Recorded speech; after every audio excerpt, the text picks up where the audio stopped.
पीरे कामिल। मुइज हलक के बल चिल्लाता हुआ दर्द से दोहरा हो गया। उसके दोनों हाथ अपने पेट पर थे। उसके सामने खड़े 12 साला लड़के ने अपनी फटी हुई टी शर्ट की आस्तीन से अपनी नाक से बहता खून साफ किया और हाथ में पकड़े हुए टेनिस रैकेट को एक बार फिर पूरी कुव्वत से मुइज की टांग पर दे मारा। मुइज के हलक से एक बार फिर चीख निकली और वो इस बार सीधा हो गया। कुछ बेयकीनी के आलम में उसने खुद से 2 साल छोटे भाई को देखा जो अब बगैर किसी लिहाज और मुरव्वत के उसे इस रैकेट से पीट रहा था जो मुइज कुछ देर पहले उसे पीटने के लिए लेकर आया था। इस हफ्ते में उन दोनों के दरमियान होने वाला ये तीसरा झगड़ा था और तीनों बार झगड़ा शुरू करने वाला उसका छोटा भाई था। मुइज और उसके ताल्लुकात हमेशा ही नाखुशगवार रहे थे। उनका झगड़ा बचपन से लेकर अब से कुछ पहले तक सिर्फ ज़बानी कलामी बातों और धमकियों तक ही महदूद रहता था, मगर अब कुछ अरसे से वो दोनों हाथापाई पर भी उतर आते थे। आज भी यही हुआ था। वो दोनों स्कूल से इकट्ठे वापस आए थे और गाड़ी से उतरते हुए उसके छोटे भाई ने बड़ी दरश्ती के साथ पीछे डिग्गी से उस वक्त अपना बैग खींच कर निकाला जब मुइज अपना बैग निकाल रहा था। बैग खींचते हुए मुइज के हाथ को बुरी तरह रगड़ आई। मुइज बुरी तरह दिल मिलाया। तुम अंधे हो चुके हो? वो इत्मीनान से अपना बैग उठाए बेनियाजी से अंदर जा रहा था। मुइज के चिल्लाने पर उसने पलट कर उसको देखा और लाउंज का दरवाजा खोलकर अंदर चला गया। मुइज के तन बदन में जैसे आग लग गई। वो तेज कदमों से उसके पीछे अंदर चला गया। अगर दोबारा तुमने ऐसी हरकत की तो मैं तुम्हारा हाथ तोड़ दूंगा। उसके करीब पहुंचते हुए मुइज एक बार फिर दहाड़ा। उसने बैग कंधे से उतार कर नीचे रख दिया और दोनों हाथ कमर पर रखकर खड़ा हो गया। निकालूंगा। तुम क्या करोगे? हाथ तोड़ोगे? इतनी हिम्मत है? ये मैं तुम्हें उस वक्त बताऊंगा जब तुम दोबारा ये हरकत करोगे।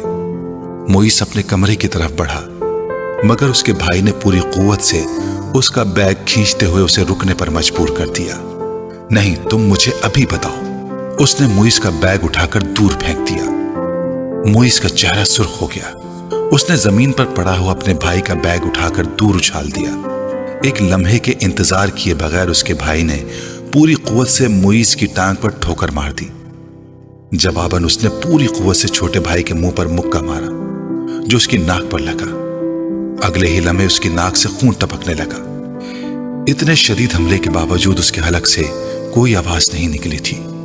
उसने मुइज की टाई खींचते हुए उसका गला दबाने की कोशिश की। मुइज ने जवाबन उसकी शर्ट को कॉलर से खींचा। उसे शर्ट के फटने की आवाज आई। उसने पूरी कुव्वत से अपने छोटे भाई के पेट में मुक्का मारा। उसके भाई के हाथ से उसकी टाई निकल गई। ठहरो, मैं तुम्हें अब तुम्हारा हाथ तोड़कर दिखाता हूं। मुइज ने उसे गालियां देते हुए लाउंज के कोने में पड़े हुए एक रैकेट को उठा लिया।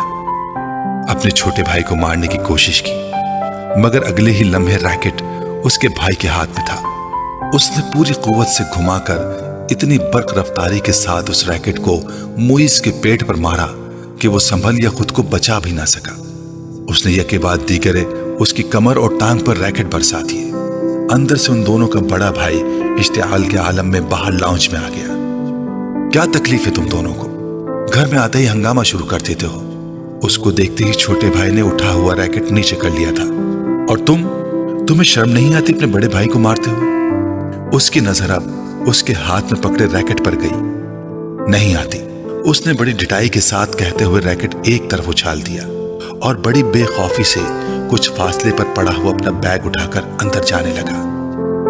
मुइज ने बुलंद आवाज में सीढ़ियां चढ़ते हुए अपने छोटे भाई से कहा, तुमको इसका खमियाजा भुगतना पड़ेगा। वो अभी तक अपनी टांग सहला रहा था। Sure, why not? एक अजीब सी मुस्कुराहट के साथ सीढ़ियों के आखिरी सिरे पर रुककर उसने मुइज से कहा, अगली बार तुम बैट लेकर आना। टेनिस रैकेट से कुछ मजा नहीं आया। तुम्हारी कोई हड्डी नहीं टूटी। मुइज को इश्तियाल आ गया। तुम अपनी नाक संभालो, वो यकीनन टूट गई होगी। मुइज गुस्से के आलम में सीढ़ियों को देखता रहा जहां कुछ देर पहले वो खड़ा था।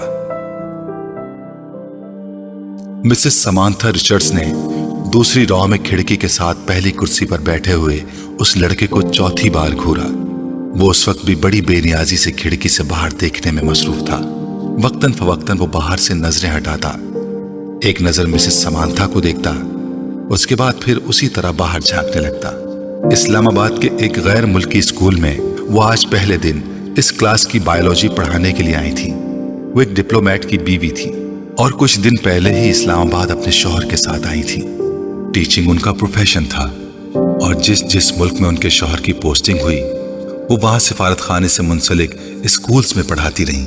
इससे पहले बायोलॉजी पढ़ाने वाली टीचर मिसेस मैरिन की स्कीम ऑफ वर्क को ही जारी रखते हुए उन्होंने क्लास के साथ कुछ इब्तिदाई तारुफ और गुफ्तगू के बाद दिल और निज़ाम दौरान खून की डायग्राम राइटिंग बोर्ड पर बनाते हुए उसे समझाना शुरू किया। डायग्राम की वजाहत करते हुए उन्होंने उस लड़के को खिड़की से बाहर झांकते हुए देखा। पुरानी तकनीक का इस्तेमाल करते हुए अपनी नजरें उस लड़के पर मरकूज रखते हुए उन्होंने अचानक बोलना बंद कर दिया। क्लास में यकदम खामोशी सी छा गई। उस लड़के ने सर घुमाकर अंदर देखा। मिसेस समांथा रिचर्ड से उसकी नजरें मिली। मिसेस समांथा मुस्कुराई और एक बार फिर उन्होंने अपना लेक्चर शुरू कर दिया। कुछ देर तक उन्होंने इसी तरह बोलते हुए अपनी नजरें उस लड़के पर रखी जो अब अपने सामने पड़ी नोटबुक पर कुछ लिखने में मसरूफ था। उसके बाद मिसेस समांथा ने अपनी तवज्जो क्लास में मौजूद दूसरे स्टूडेंट्स पर मरकूज कर ली। उनका ख्याल था कि वो खासा शर्मिंदा हो चुका है, दोबारा बाहर नहीं देखेगा। मगर सिर्फ 2 मिनट बाद ही उन्होंने उसे एक बार फिर खिड़की से बाहर मुतवज्जो देखा। वो एक बार फिर बोलते बोलते खामोश हो गई। बिला तवक्कुफ उस लड़के ने गर्दन मोड़कर फिर उनकी तरफ देखा। इस बार मिसेस समांथा मुस्कुराई नहीं, बल्कि कदर संजीदगी से उसे देखते हुए एक बार फिर लेक्चर देना शुरू कर दिया। चंद लम्हे गुजरने के बाद उन्होंने राइटिंग बोर्ड को देखने के बाद दोबारा उस लड़के को देखा तो वो एक बार फिर खिड़की से बाहर कुछ देखने में मसरूफ था। इस बार गैर महसूस तौर पर उनके चेहरे पर कुछ नाराजगी नमूदार हुई और वो कुछ झुंझलाते हुए खामोश हुई। और उनके खामोश होते ही उस लड़के ने खिड़की के बाहर से अपनी नजरें हटाकर उनकी तरफ देखा। इस बार उस लड़के के माथे पर भी कुछ शिकने थी।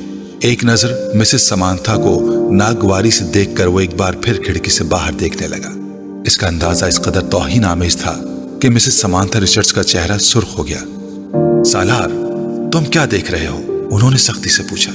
नथिंग, एक लफ्जी जवाब आया। वो अब चुपती हुई नजरों से उन्हें देख रहा था। तुम्हें पता है मैं क्या पढ़ा रही हूं? होप सो, उसने इतने रूड अंदाज में कहा कि समांथा रिचर्ड्स ने यकदम हाथ में पकड़ा हुआ मारकर कैप से बंद करके टेबल पर फेंक दिया। ये बात है तो फिर यहाँ आओ और ये डायग्राम बनाकर इसको लेबल करो। उन्होंने इस स्पंज के साथ राइटिंग बोर्ड को साफ करते हुए कहा। यह के बाद दीगर लड़के के चेहरे पर कई रंग आए। उन्होंने क्लास में बैठे हुए स्टूडेंट्स को आपस में नजरों का तबादला करते हुए देखा।